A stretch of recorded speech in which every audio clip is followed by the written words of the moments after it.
And that kind of gotten all thrown out the window right now because, we don't know if what we did face to face is still going to be effective or not.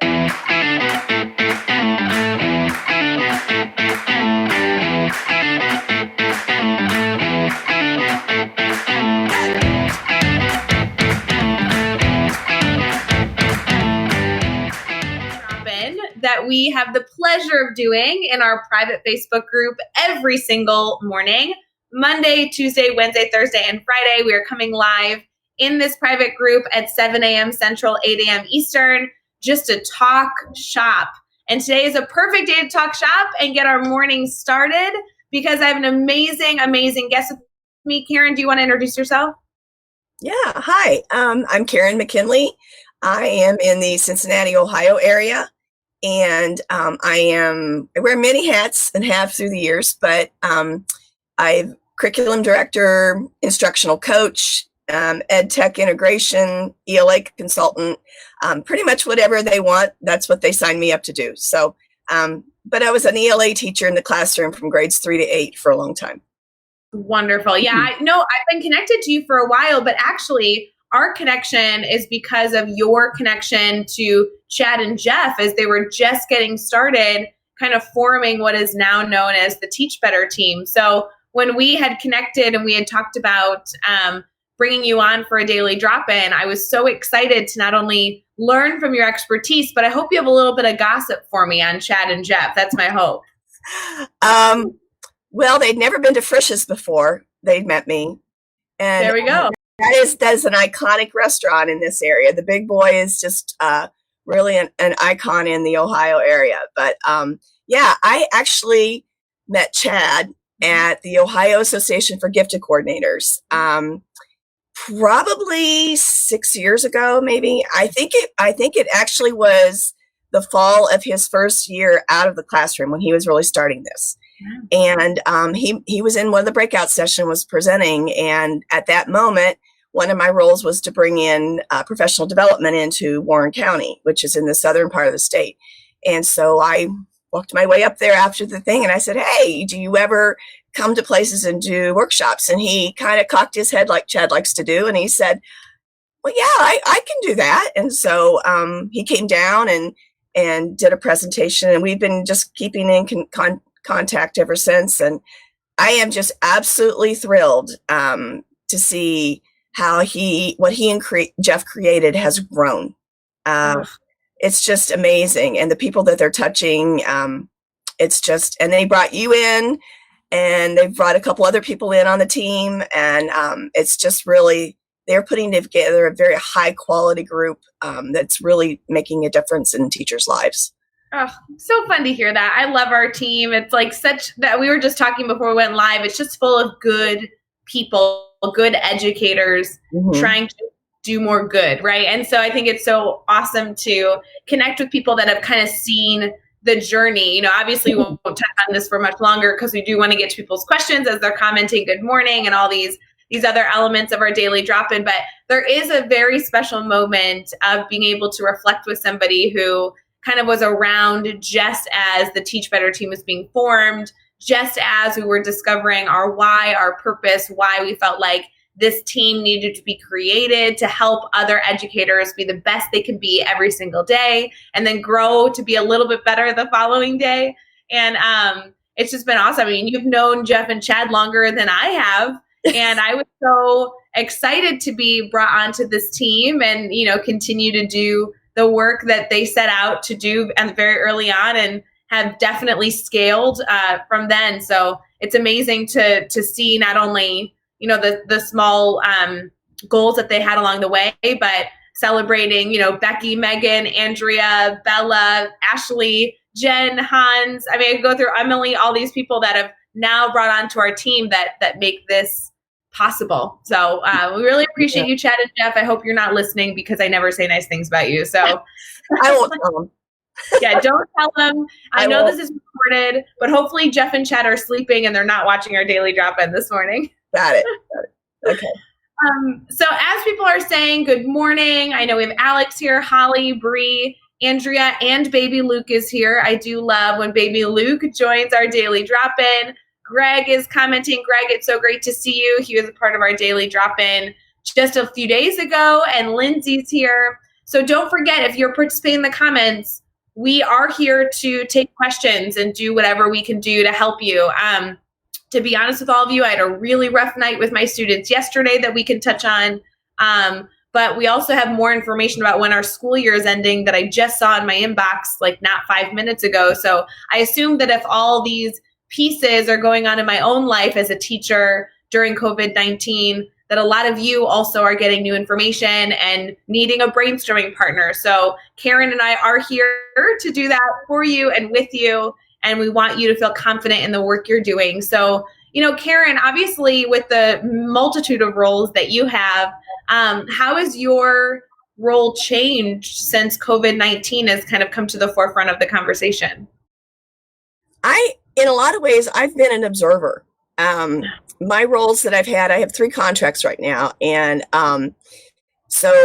they are all pretty much based on being in the school and working directly with either with teachers or students or something along those lines. And so what I have pretty much been doing is just monitoring the emails, going back and forth, trying to plug in whenever I can to assist the teachers or enhance what they're doing.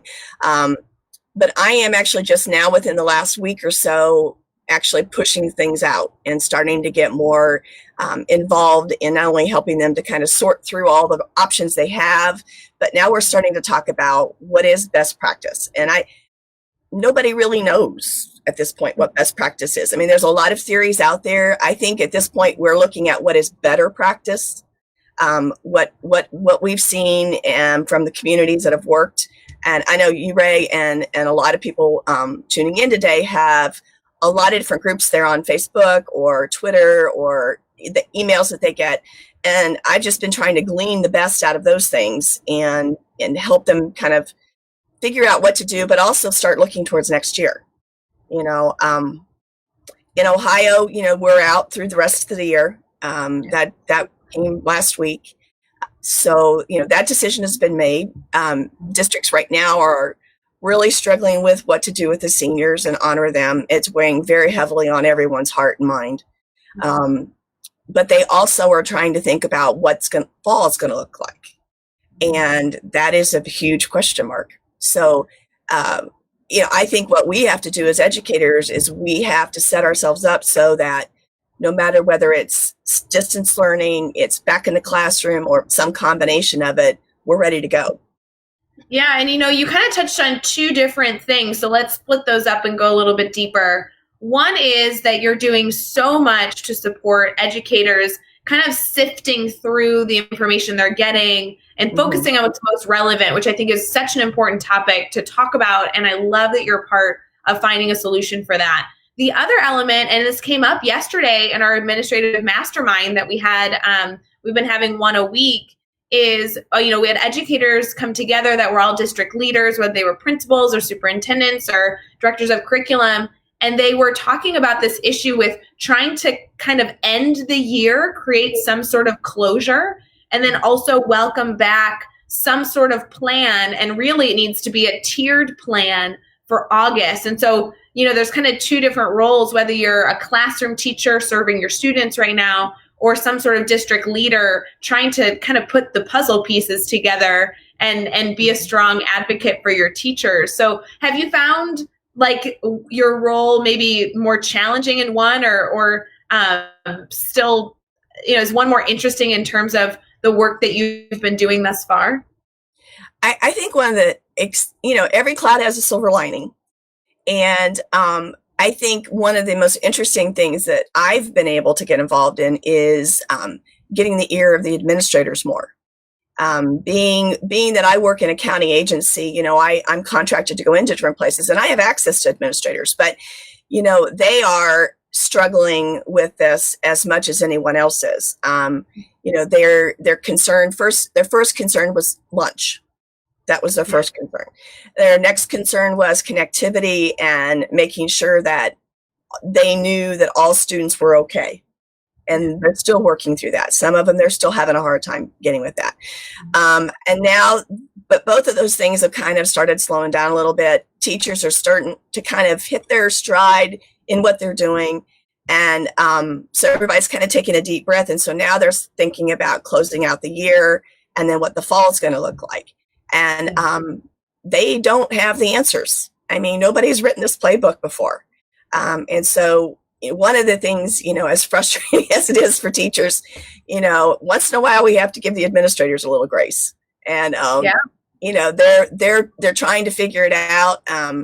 And, I'm seeing a lot of different things. I'm seeing where they're setting dates for the last new instruction to take place. Yep. That's the first thing they're doing. A lot of conversation going on about grading. Everybody is all over the board with it.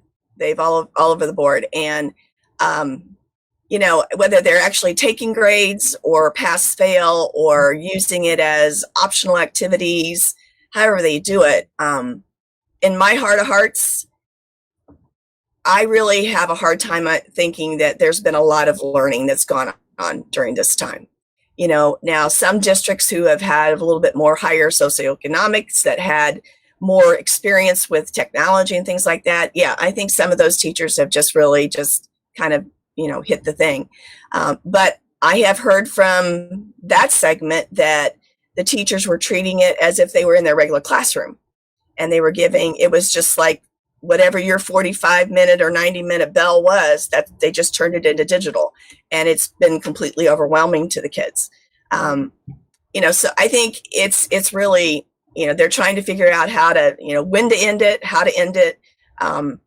But I think even now it's really dawning on them that how do we start the year? The first 2 or 3 weeks of school is always building that community, getting to know your kids, getting your routines involved. We don't know what vehicle we're going to use. And so I think that's where we need to start. We need to start thinking about, if we are in a remote situation again, how can we welcome people into a community and build community within the students? What classroom structure do we need? And, when we're in a regular physical building, brick and mortar, that really is just a decision that the individual teacher typically makes. But in this situation, it really, I really feel strongly that it has to be a collaboration between all teachers that the student will have. And I think it's going to be most successful if everyone's structure is similar, in the way what we call things like quizzes or assignments or, behavior expectations when you're online or offline, the vehicle we're using. Certainly we can use any technology tool we want that's appropriate for your content area. That's not taking away any creativity, but also just one of the things I learned in a webinar earlier this week is that you can actually share Google Calendars. And so, I was thinking about that in terms of my teachers in one of my districts with the department, is that, they're in pods. They have a team A and a team B. So they have a studies, science, math, language arts teacher in one team, and then they have a mirror in the same grade level. And if that team could share a calendar, then the teachers could look and say, okay, well, math has got a test on this day, science is doing a lesson this day, and being able to help manage that workload a little better with using a shared calendar. So that's one of the things that I learned just this week that I thought, wow, that would be very powerful, for us. Yeah, and you've touched on a few different ideas. One is this idea that teachers are starting to kind of like exit out of survival mode, and they're trying to now find the essentials of what remote learning is going to look like until the end of their year. And then you brought up an idea that also Alex commented in the comments of what are these practices that we need to have in place that are essential. So if we go back to remote learning, they exist. And you gave a great suggestion of how to have communication be clear, but there really also needs to be some essentials in a classroom of, like you said, common language and elements like that, so we can support our students. And the reality was, friends, like we couldn't or didn't have that early on because we were all in survival mode. We were all taking everything was hour by hour. It seemed like we had new information every moment. And so we were flying by the seat of our pants and building the plane while it was in the air, right? And I'm not saying that's wrong. Like, we got through, we really put our students first, and that's incredible.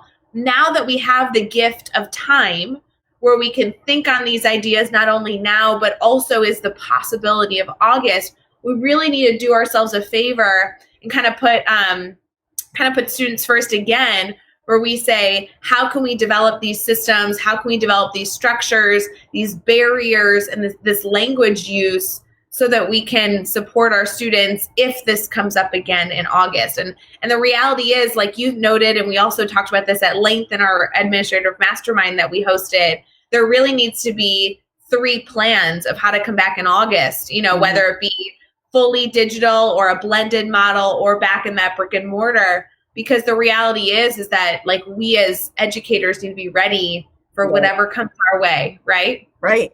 And I know, first off, a shout out to all of our teachers, because I know in Ohio, they had 24 hours notice. It was announced at 2:00 on a Thursday, and it started the following Monday, basically. And some teachers had, pretty savvy tech skills at that moment, and others were just using a few tools. And again, another silver lining is that sometimes necessity is the mother of invention.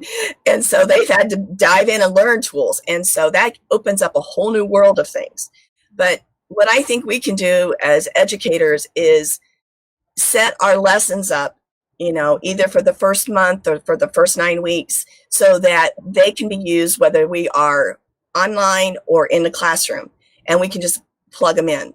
And so, one of the things that I think that we also need to be aware of is that we always have a range of students. Everybody does. You have the very high, you have the very low, you have the in between, you have IEP students, you have gifted students, you have all of those things, which in and of itself is challenging. But last week I went to a webinar from NWEA, which is a company that has MAP, which is a diagnostic test, which it seems to be taking over the testing world. But anyway, it was fascinating. And Sal Khan was on the call, and who I'm a huge fangirl of.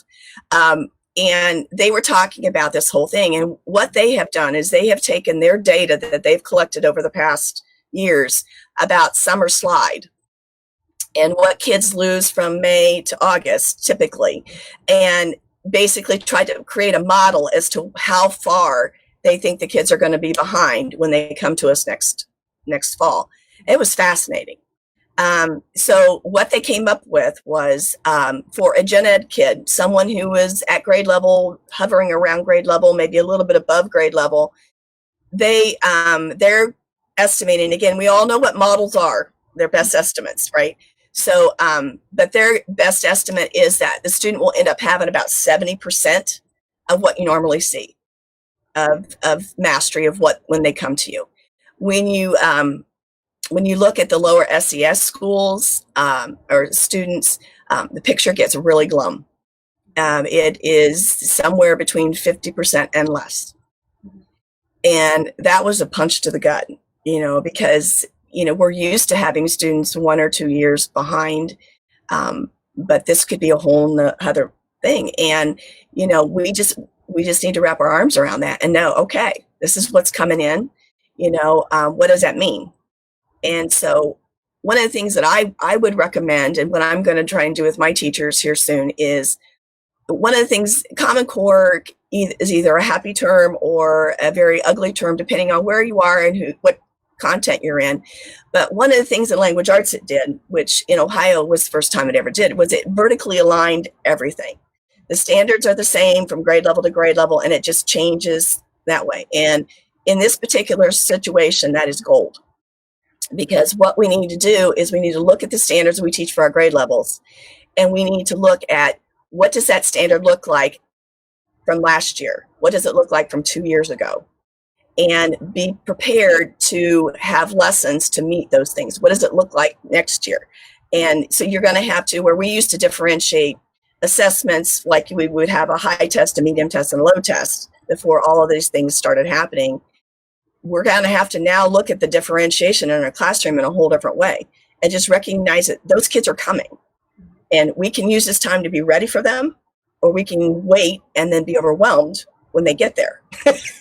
And that's, I think, the biggest blessing right now that I really hope educators acknowledge is that, yes, we're in a really tough situation, but we're all there. So this isn't just one student who's now really struggling and behind, and we're going to have to find ways to support them, but all of our students are experiencing this gap. And so it really is an opportunity for us. I love the last line that you just said, that we can choose to be ready for it, or it can be overwhelmed when it happens, because we know it's coming. So if we could choose to be proactive, we're going to be in a very different space. And I think, I think most people's standards, I think, are more vertical now. Certainly when you're in math or history or science, it can be more topical, like this year's when they learn this and this year's when they learn that. But the underpinning skills of how you do work are the same.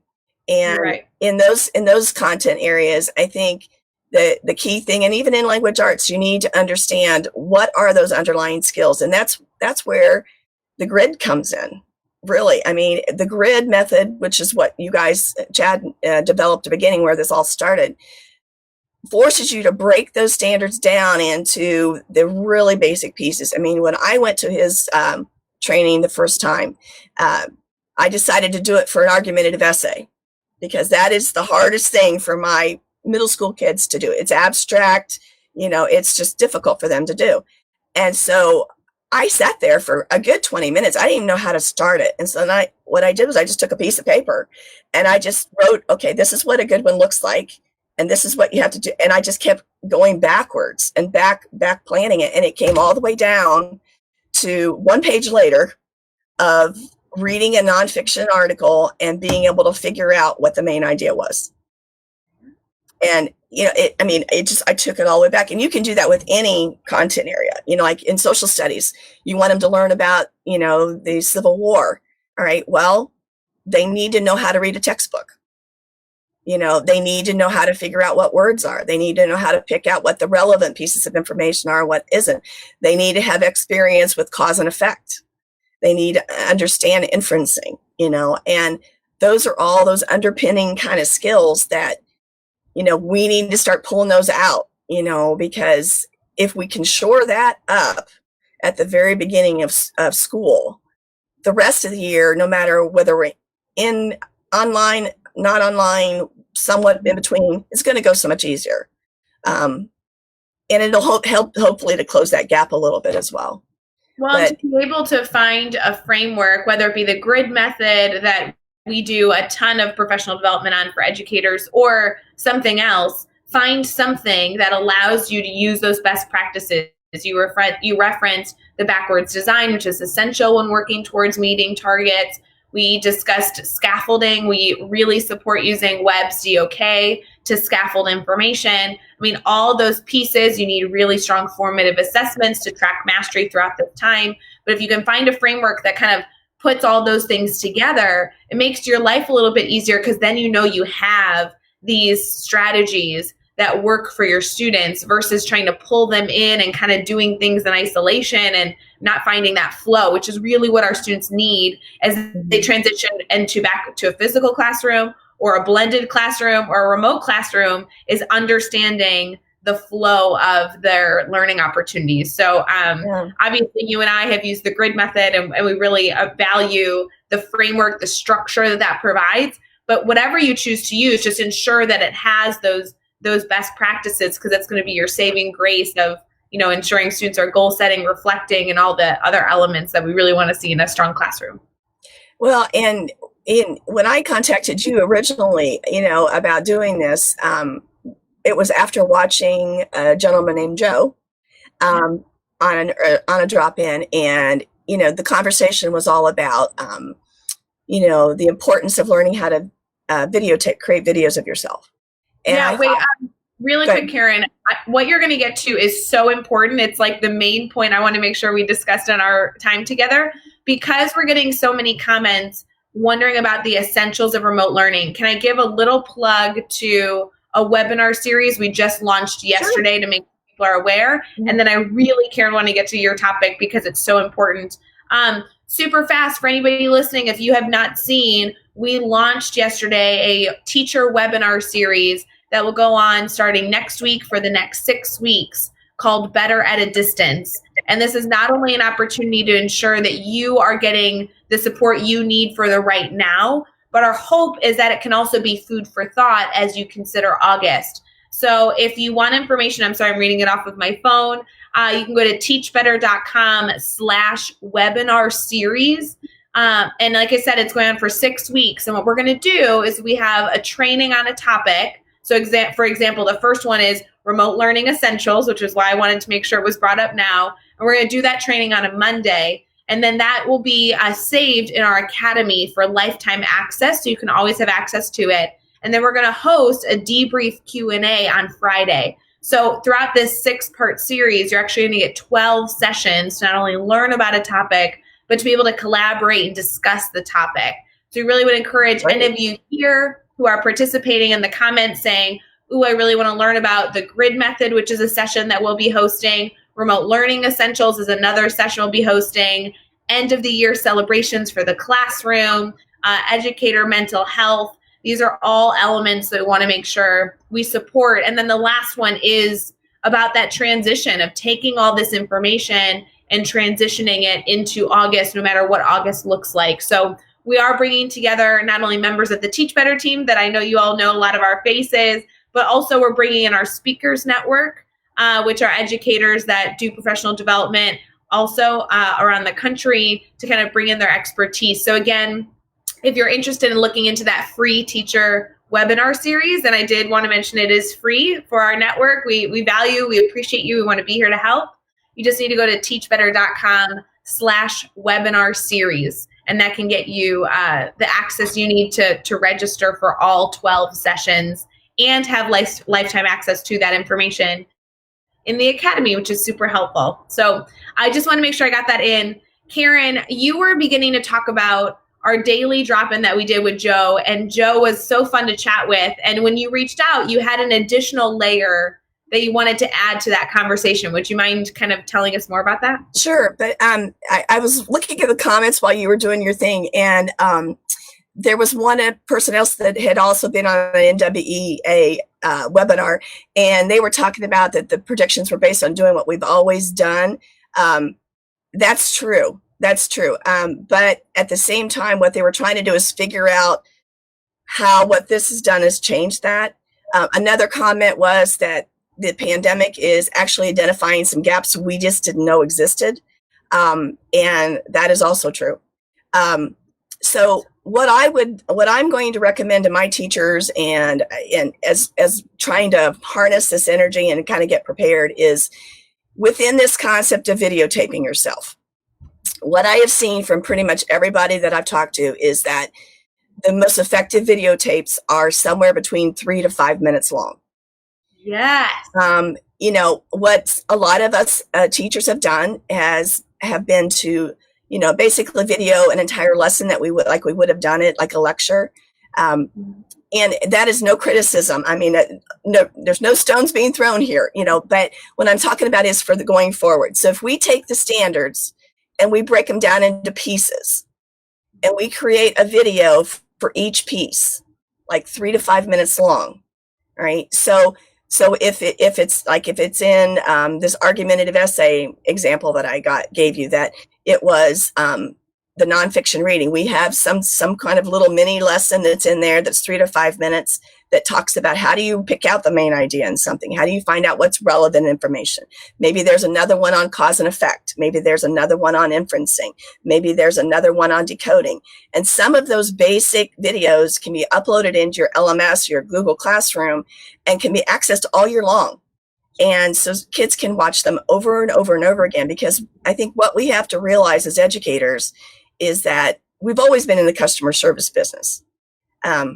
We're in the human business, you know, but our customers are no longer just our students. Our customers are also their parents. And so it can be anywhere from 15, 20, 30 years since they've had any of this. And so these little videos that we're creating are not only going to help our students get those basic skills, but they're also going to create a common focus and a common language and a common process between us and the parent and how they're helping them at home. And if they're there all year long, if you put them in your stream or you put them in something in materials where it's, it just is always there, whenever you come up with something else, especially if you have a student you identify that struggles with reading and they need something, okay, your first step is on your playlist or your thing, go back and watch this video, and you just change what it is they're reading. Well, and for the teachers that we've been coaching that have been using the grid method, it's very common practice, especially if you have one-to-one technology in your classroom, that you have some sort of 3 to 5 minute video that introduces an idea, and then you have some sort of practice that practices the idea, and then you have some sort of formative assessment. And that structure, more or less, is found all the way throughout the grid. So very often we have teachers that have these bare bones, just an idea and learning a concept in the grid that's already in a video. And when you already have that done, then you can start working with the student on that deeper level of understanding. They already have the surface level from that quick little clip, but now you can do the more rich activities to add that depth of knowledge to their learning. And so if you've already had that done, remote learning may not have been a massive transition in terms of putting in that support, but if you want to build that structure, it's absolutely conducive for you to then use it in the future when we go back to, what we knew as our normal with our students all together in the classroom. Well, and, the framework you're talking about with the grid method, starts with Webb's DOK, and you start with the DOK1. But the reality is that we are going to be DOK -1, -2. I mean, we may have, and what we need to do is when we break the standards down, into the pieces, we need to then look at what does that standard look like in a grade level below me and create a little video for that. What does it look like when it's 2 levels below me and create a little video for that? And you may not, hopefully you won't need to do it, but if you do, it's already there. And like you were referring to in the grid method, if you build those supports in and a student already mastered it, then they can move on. But for your students who need that support, they have the permission to take the time to master that skill before moving forward. Exactly. And when you create your videos, you want to title them so that maybe it's standard 8.1, it's 8th grade, in nonfiction 0.1. Okay, title it 7th grade nonfiction 0.1, 6th grade. And the kids don't need to know what those titles mean, or you can come up with some other, that's one of the things that we work with a lot, is trying to keep the bluebirds and the blackbird thing away and have kids just be able to where they're at and be okay with that. That's where they're at and it's not where they're staying, and go forward from that. But, so I think that's really, a way that we can be prepared for that. And whether you're one-to-one or you've got a cart that you share, or maybe you have 3 or 4 computers in your classroom, you can use this. So let's take this situation where you either have a cart or you only have 3 or 4 computers. Then you can go into what is more of a traditional, I'm going to use the word, but it's still fairly new, blended learning. And Caitlin Tucker, Caitlin Tucker, is one of the people who has been at the forefront of, spreading the word and the message about how effective. And basically what she does in her high school language arts class, she has centers like you would in a kindergarten. And her high school students go from one to the next. So if you have limited technology, you can have that center, if you want to, be where these videos reside or where they can be accessed. And then as they go through the other things, maybe they're offline, maybe they're pencil and paper. Much like with the grid, where we have the traditional milk filing box, and it's opportunity 1A, and every paper you need is in there, or you can take everything for 1A and put it digitally. You can do all those kinds of things. But if you have those videos, and another way of doing the blended learning is what they call playlists or hyperdocs. They use those kinds of things. And basically, those are just documents that live on some digital platform that have links to them. And you can, it's like the grid. The playlist is kind of like the grid. It's basically you start here and you kind of go up here, and you get from, maybe Mary Had a Little Lamb all the way up to a sonata. And, you kind of go along the path that way. So the beauty of creating these small videos is that no matter what child you get, no matter where they are, you can plug them in. So, and you have that done up front. And so it's more work right now, but once you've created them, you don't ever have to do it again. Unless you just unless you feel like you're having a bad hair day, or you stuttered, or you have a better way of explaining it. I mean, they're there, and you don't have to recreate them.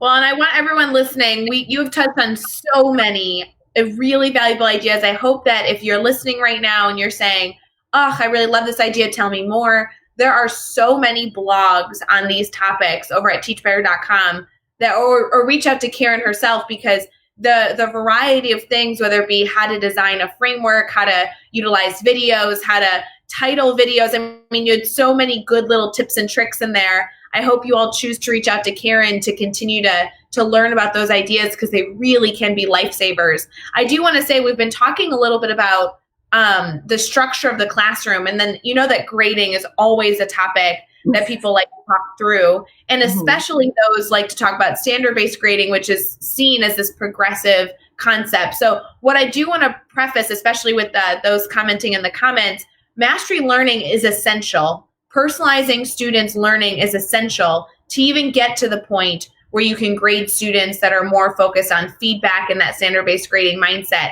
I do want to give a shout out to Dave Schmitto, who is probably listening at some point in this video. He is doing today at 4:00 Eastern, he's doing a standard-based grading basics webinar, I would assume. And if you go connect with him, I'm sure he can give you the link to get access to that. If you're somebody who's been hearing about this idea of valuing feedback above all in the classroom and wanting to make sure that feedback is targeted, standard-based grading might be something, especially in the philosophical sense, it might be something you want to explore. I'm confident, having worked with Dave a few times, that his webinar on going over the basics is going to be really valuable. If you don't catch that, there's also obviously courses on mastery learning and standard-based grading and all those other pieces in the Teach Better Academy. But just a little shout out to Dave, who's continuing to push out so many resources for teachers. I really love the work he's doing. So that's awesome. So it looks like there's been a lot of comments so far. Joe's even commenting right now that he can't wait for the webinar later today. Andrea says, so many of my reteaching lessons begin with rewatching a video of a lesson. So Karen, that really connects with your suggestion to teachers that this is not wasted time making videos and that they can utilize them when they head back into the classroom. If you had one takeaway that you wanted teachers to really hold on to, and not only after connecting with you now, but also for future conversations, what do you want them to keep in mind for remote learning and everything going on as we continue to move forward supporting students? That is a great question. I don't know if there's any one thing. Certainly, we have to all be flexible. We have to all give ourselves grace because we're creating something that's never been done before. But I also think that we have to, if we're going to work hard, which is what we're doing, we need to work smart and create things now that we can use no matter what happens in the future. Because one of the things that's as a veteran teacher you get after a few years is that you have certain things that work, certain lessons that work, certain approaches work, certain amount of pacing that knows work, and that kind of gotten all thrown out the window right now because we don't know if what we did face to face is still going to be effective or not. So I think I would really say to them two things. One is make sure that you break your standards down. Be aware of the fact that you are going to get kids that are going to need you to explicitly teach them the standards from grade levels below in more ways than you have ever seen before. And that you're also using the pretest. Use the concept of a pretest for everything and one of the things that I know with the grid, and no matter what you use, what I would do with your pretest is try to narrow it down to a single or two skills at a time, and have questions on there that hit grade level, have questions on there that are grade level above, have questions that are on there that are grade level below, and questions that are 2 grade levels below, all on the same standards. So that when you bring this in, you can see, okay, well, I'm a 7th grade teacher and they didn't get the 7th grade answer, but they didn't get the 6th grade answer, but they got the 5th grade answer. Now I know where to start with that student, and I have a video about 5th grade at this standard. And so now I can assign, because now in Google Classroom or in any other LMS, pretty much you can assign specific things to specific kids. So now their playlist or their grid or whatever it is, their agenda that you're using, going to start there, and then that you also know that from looking at the class as a whole, that's the only one that's there. So now we pull in our intervention specialist, whether this child has letters behind their name or not. We pull our intervention specialist, can we work with them and some of your students on this, and you start creating those small groups. You can still do small grouping, in remote distance learning. And because you've got these videos, you don't have to necessarily be live as much. And so when you are live, you can send out specific invitations to the small groups. And so and everybody would have a group, and could change depending on what it is you're teaching, but the other thing too, and this, I was talking with the superintendent yesterday, and he feels, he's a superintendent for one of the counties, and his estimation is he pretty much feels we're going to be on still remote learning in the fall, at least in Ohio. For how long, we don't know, but he kind of thinks from everything he's hearing, that's where it's going to be. But one of the things he talked about was that, us as educators, as professionals, as people who have gone to college, we need to really be aware of equity, and that students from lower socioeconomic and some minority groups, may be living in a very chaotic situation. There may be one device for 5 kids. There may be 8 to 10 people living in a 2-bedroom apartment.